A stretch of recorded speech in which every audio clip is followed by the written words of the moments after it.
tomando en cuenta el riesgo que significa la variable Delta, hemos decidido iniciar un reforzamiento de la vacunación de todas aquellas personas que ya han recibido sus 2 dosis de la vacuna Sinovac. Nosotros esperamos que con esta dosis de refuerzo nuestros adultos mayores queden mejor protegidos en el curso de esta pandemia. Llegó el momento de aplicar la llamada dosis de refuerzo.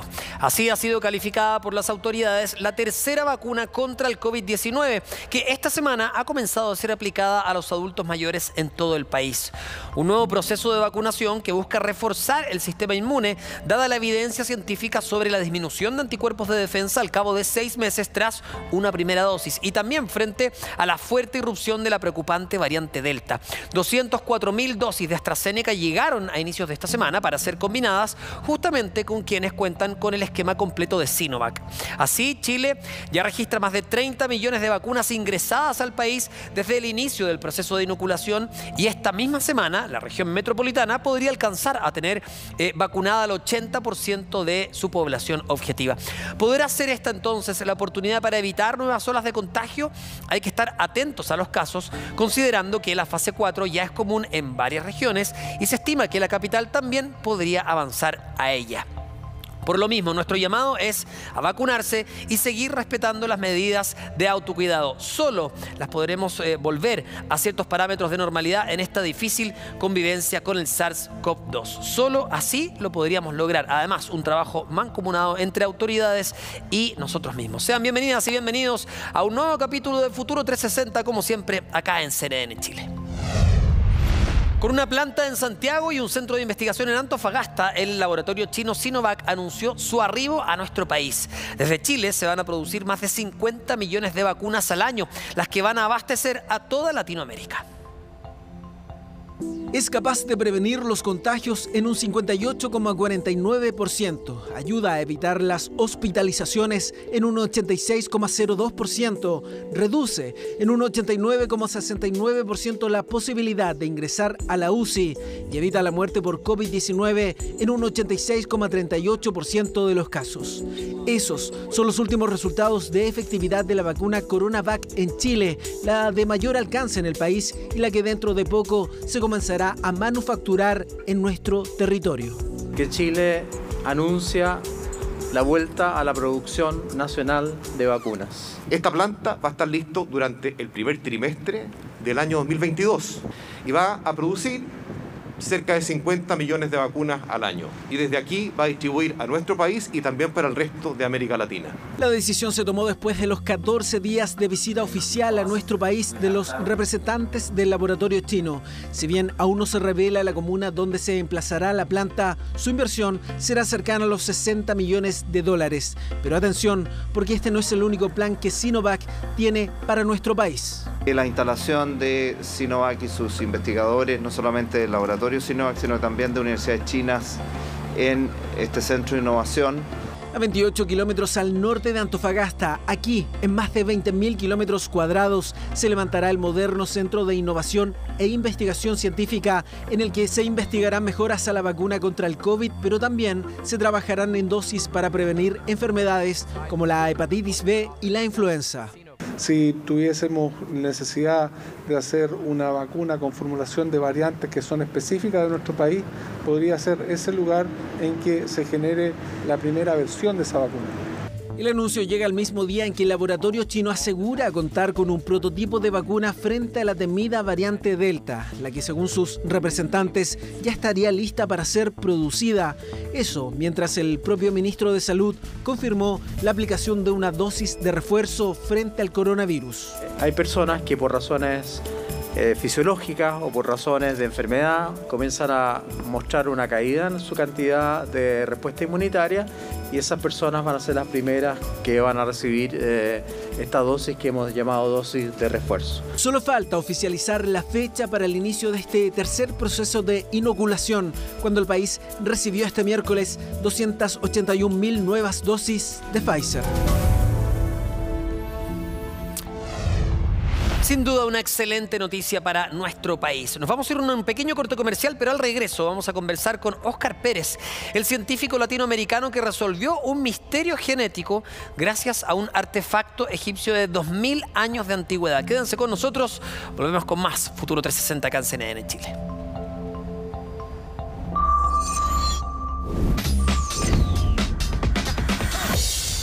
Ya estamos de vuelta con más Futuro 360 acá en CNN Chile y como se los adelantábamos, Óscar Pérez es un científico que descubrió un misterio genético gracias a lo que se denomina arqueogenética. ¿Qué es esto? Una de las tantas preguntas que hablaremos con él, científico de Kew Gardens del Jardín Botánico de Londres, se encuentra precisamente en Inglaterra, así que gracias por estar con nosotros acá en Futuro 360, Óscar. Buenas noches y muchas gracias por la invitación. Es un gran placer para mí participar con ustedes hoy. Bueno, igualmente para nosotros. Primero que todo, cuéntanos dónde fue hallado este aparato de más de 2000 años de antigüedad y cuál es la verdadera importancia que tiene. Pues este objeto fue encontrado en un sitio arqueológico de gran interés en Egipto. El sitio se llama Saqqara y está ubicado a 30 o 20 kilómetros al sur del Cairo. Y fue encontrado en este complejo. Saqqara tiene, digamos, muchas partes. Es más famoso por una pirámide de Zoser, la pirámide de Zoser, que es bastante icónica. Pero en ese complejo hay una necrópolis que es muy popular porque ahí se han encontrado millones de animales momificados. Y fue ahí donde encontramos este objeto. Pues yo digo encontramos, pero el objeto fue encontrado hace unos 70 años por una excavación que se hizo en conjunto con la Sociedad Arqueológica de Egipto. Y pues este objeto fue traído aquí a Kew Gardens, a nuestra colección de botánica económica. Y aparentemente en esa época este objeto que estudiamos es como el sello de un jarrón que fue hecho con hojas de palmas dátiles y se utilizaba para precisamente sellar a jarrones donde se almacenaban bebidas como cerveza, por ejemplo, y otros alimentos para pues el más allá, ¿no? Ahora, lo interesante de esto es que así como ustedes, gracias a este objeto también, para que me expliques después cuál fue el trabajo que hicieron, descubrieron que así como los humanos tenemos relaciones amorosas, también la palma dátil había tenido relación con otras palmas. Y eso también podría ayudarnos un poco en relación al futuro. Sí, señor, exactamente. Digamos que un concepto muy importante en lo que es el mejoramiento de los cultivos que nosotros dependemos es identificar, digamos, qué especies, o lo que uno llama acervos genéticos, qué especies pueden, digamos, ser utilizadas para mejorar los cultivos que dependemos. Usualmente esas especies están muy cercanamente relacionadas a nuestros cultivos, o pueden ser especies muy distantes. Y aunque parezca increíble, para muchos cultivos aún no conocemos esta información, no tenemos acceso a esta información, porque hace falta mucho estudiar. Entonces, lo que nuestra investigación hizo fue, a partir de la decodificación del código genético de este sello de jarrón que se encontró en Saqqara, fue determinar el tiempo en que estas relaciones amorosas ocurrieron entre la palma dátil y otras especies del mismo género. ¿Y eso es lo que llamamos arqueogenómica? Sí, señor, exactamente. La arqueogenómica es, digamos, un conjunto de ramas que básicamente lo que permiten a uno es viajar en el tiempo. Es ir a un lugar puntual y uno intentar, digamos, entender detalles muy íntimos sobre un objeto hecho a partir de una planta, o los huesos extraídos o que vienen de un humano o un animal que tiene cientos o miles de años. Ahora, es interesante lo que tú nos planteas, Óscar, porque si pensamos en una máquina del tiempo, la gracia de una buena máquina del tiempo no solo que te permite ir al pasado, sino que además te permite ver qué podría pasar en el futuro. Y tú planteaste que esto era como una máquina del tiempo. ¿En qué nos podría ayudar mirando hacia el futuro, por ejemplo, con el cambio climático que estamos experimentando y los cambios geográficos, los cambios en la agronomía que experimentan muchos lugares en el mundo? Pues muy correcto lo que usted dice. Digamos que gracias a este conjunto de ramas de la ciencia, la arqueogenómica, nosotros al entender, digamos, qué plantas ocurrían en el pasado y su composición genética, podemos intentar entender cómo el cambio climático ha afectado la distribución de esas plantas en un momento determinado. Y eso fue lo que nosotros encontramos. Uno de nuestros resultados fue que la palma dátil en ese momento digamos, el tiempo donde se hizo este elemento que estudiamos, esta sello de jarrón. Esas hojas ya tenían el código genético de otras 2 especies que posiblemente ocuparon rangos de distribución con la palma dátil que en este momento, digamos, hoy en día ya no ocupan. Y lo que nosotros hipotetizamos es que la distribución de estas otras 2 especies fue desplazada, cambió gracias a un proceso de aridificación que ocurrió en la parte norte de África. Es decir, que la distribución de estas 2 especies se contrajo bastante, lo cual pues no es bastante bueno. Ahora, es interesante porque podemos decir con claridad después de este descubrimiento que la vida que hay, la vida que mantienen las plantas es mucho más compleja de la que uno cree. Incluso hay textos, hay un libro muy bonito de Humberto Eco también que habla de la colaboración de las plantas, ¿no? Sí, señor. Digamos que esto es bastante interesante porque existe un concepto donde uno imagina una especie, digamos en este caso la palma dátil, y no se imagina que esa palma dátil o cualquier otra especie no tiene relaciones con otras plantas, pero cada vez, digamos, hay cada vez más estudios que demuestran que el intercambio de genes o las relaciones amorosas son más comunes de lo que nosotros imaginamos. Y es gracias a esto que muchos cultivos que estamos consumiendo ahora son muy diversamente genéticos. Y digamos, cuando digo diversidad genética quiere decir cultivos que pueden tener más chances para adaptarse a otras condiciones o condiciones más adversas, o digamos que tienen la capacidad de ser explotados para producir rasgos agronómicos de interés, por ejemplo, tener frutos más grandes o ser resistentes a ciertas enfermedades. O también ser resistente a las inclemencias del tiempo, por ejemplo, si es que hablamos de la crisis climática. Respecto a eso, ¿la domesticación de las plantas sigue avanzando? ¿Se puede dar ahora para generar superplantas, si se quiere, que puedan enfrentar a los avatares del tiempo de aquí al futuro? Pues esto yo creo que en el futuro va a ser posible para algunos cultivos, ¿no? Han habido estudios muy recientes donde, por ejemplo, se han producido variedades domesticadas de tomates en solo 2 generaciones. Estos procesos obviamente tardan mucho más tiempo con técnicas convencionales, pero gracias a la tecnología que tenemos ahora podemos editar el código genético de una planta y producir variedades resistentes a ciertas enfermedades o condiciones más áridas, por ejemplo. Pero yo creo que esto por el momento no se puede aplicar a todos los cultivos de los que el ser humano depende.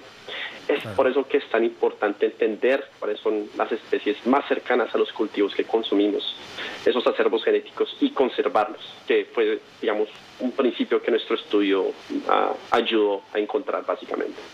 Ahora, es complejo porque uno piensa en lo humano y podríamos probablemente vivir con un poco menos de agua, pero tendríamos deshidratación, etcétera. ¿Podrían las plantas adaptarse, por ejemplo, a entornos donde haya menos agua, que es la realidad que estamos viviendo? Por ejemplo, en nuestro país, en Chile, en la zona centro, está enfrentando una mega sequía. Llevamos más de una década con sequía y por lo mismo uno dice, bueno, probablemente las plantas del futuro tengan que tener estas cruzas para adaptarse. ¿Se puede llegar a esa realidad?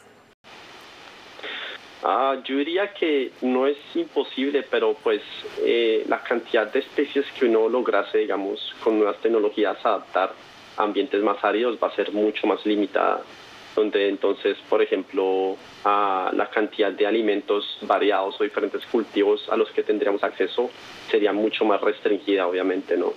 Porque no todas las plantas, digamos, tienen ciclos de vida cortos que permitan ser estudiadas y manipuladas en tiempos razonables. La palma dátil es un ejemplo, una planta que tiene una vida generacional de 15 a 20 años. Entonces, debemos modificar una planta con un ciclo de vida tan largo, es muy difícil. Así que debemos hacer lo que más podamos para frenar el cambio climático. Óscar, ¿y qué sigue para ustedes en el futuro? Porque me imagino que el tema de la palma dátil, claro, se transformó en un icono, pero ahora también queda investigar otras plantas para ver si existía cruza también en la antigüedad. Sí, señor. Digamos que nuestro próximo proyecto es investigar más objetos que se han encontrado en diferentes partes de Egipto, que tenemos aquí en nuestra colección de botánica económica. Y digamos que no solo es mirar si estos objetos que fueron producidos a partir de plantas que existían en esa época tenían relaciones con otras especies, sino es también, digamos, intentar caracterizar cómo se parecían, si por ejemplo tenían frutos más grandes o si estas plantas eran resistentes a ciertas enfermedades. Todo esto se puede aprender a partir del código genético con gran confiabilidad, con gran confianza. Y si yo te preguntara a ti, ¿cuál es tu teoría? ¿Que existía colaboración real entre las plantas, así como por ejemplo nosotros los humanos podemos colaborar en situaciones complejas? Pues, o sea, digamos, yo no lo pondría en un sentido tan utilitario, sino es más bien, por ejemplo, como estos intercambios de genes o estas relaciones amorosas ocurren al azar. Digamos, son cosas que pasan en la naturaleza, por procesos estocásticos. Digamos que de un momento a otro un polinizador que visitó una flor de la planta A, la planta B, y pues un híbrido nació al azar. Y pues nosotros estuvimos de buenas porque, digamos, este híbrido es una de las cosas que estamos consumiendo en esta época, digamos, una de las palmas dátiles que estamos consumiendo, ¿no? No, te lo pregunto, sería maravilloso pensar en que existe cierta intencionalidad en las plantas, por ejemplo, a la hora de colaborar o cruzarse, ¿no? Pues, digamos, yo no lo aplicaría tanto como a cruzarse otras plantas, pero tal vez sí, digamos, relaciones entre las plantas y otros organismos, como los insectos. Claro. Bueno, es una noticia increíble. Queríamos conocer un poco más acerca de este concepto que estamos viendo en pantalla, la arqueogenética. A través de este objeto descubierto del Antiguo Egipto, bueno, finalmente se puede deducir que la palma dátil se había cruzado con otras palmas también. Interesante, sobre todo si pensamos cómo poder obtener plantas que sean más potentes de acá también al futuro, sobre todo en los periodos que estamos viviendo, ¿no?, de emergencia climática. Evidentemente van a tener que saber adaptarse tanto como nosotros también en el mundo de las plantas. Muchas gracias, Oscar, por tu tiempo, por contarnos un poco del trabajo que están haciendo. Felicitaciones, bueno, y mucho éxito en lo que sigue para el futuro. Muchas gracias por la invitación. Que estés muy bien, cuídate. Gracias, salud. Y las últimas novedades científicas y tecnológicas del mundo se las presentamos en nuestra sección Al Día con el Futuro. Utilizando observaciones del satélite TESS de la NASA, los astrónomos han identificado una colección sin precedentes de estrellas gigantes rojas pulsantes en todo el cielo y cuyos ritmos surgen de ondas sonoras internas. Proporcionan los acordes iniciales de una exploración sinfónica de nuestro vecindario galáctico. Miren qué interesante. TESS principalmente busca mundos más allá de nuestro sistema solar, también conocidos como los exoplanetas, ¿no? Pero sus medidas sensibles de brillo estelar lo hacen ideal para estudiar las oscilaciones estelares, un área de investigación llamada astrosismología. Las mediciones de brillo de las tres gigantes rojas en la constelación de Draco se han asignado a tonos audibles y para ello los astrónomos multiplicaron 3 millones de veces las frecuencias de oscilación de las estrellas, revelando así que los astros más grandes producen pulsaciones más largas y profundas que las que son más pequeñas. Y como una forma de reducir los desechos tecnológicos, investigadores chinos de la Universidad Tianjin crearon el primer reloj inteligente que posee materiales nanocompuestos en base a zinc, capaz de disolverse en el agua. Para crear este innovador equipo, los investigadores modificaron unos nanocompuestos a base de este material y le agregaron un nanocable de plata, lo cual dio pie a un instrumento altamente conductivo. Los circuitos fueron soldados mediante reacciones químicas desencadenadas por gotas de agua y el reloj, mediante sus sensores, puede medir los niveles de oxígeno en la sangre, la frecuencia cardíaca de una persona y el recuento de pasos. En pruebas de laboratorio puede soportar el sudor, pero al paso de unas 40 horas sumergido por completo en agua, tanto su carcasa como los circuitos se disuelven, por lo que representa un futuro desarrollo para diseñar herramientas tecnológicas reciclables o degradables. ¿Sabían que millones de toneladas de comida se pierden todos los días? Es un problema que la iniciativa chilena Good Meal busca solucionar. ¿Cómo? Su cofundador Maximiliano Acosta lo va a explicar en el siguiente video. Un tercio de toda la comida que se produce se desperdicia. Y este desperdicio es uno de los principales emisores de CO2 en el mundo. Tanto así que si el desperdicio de alimentos fuese un país, sería el tercer mayor emisor de gases de efecto invernadero a nivel mundial. Good Meal nace para encontrar una manera en que cada negocio de comida pueda darle salida a sus excedentes diarios. A través de nuestra app, conectamos diariamente a negocios que tienen excedentes de alimentos con usuarios que están dispuestos a rescatarlo a un precio reducido. Cada día es nuestra propia decisión si hacemos las cosas diferentes.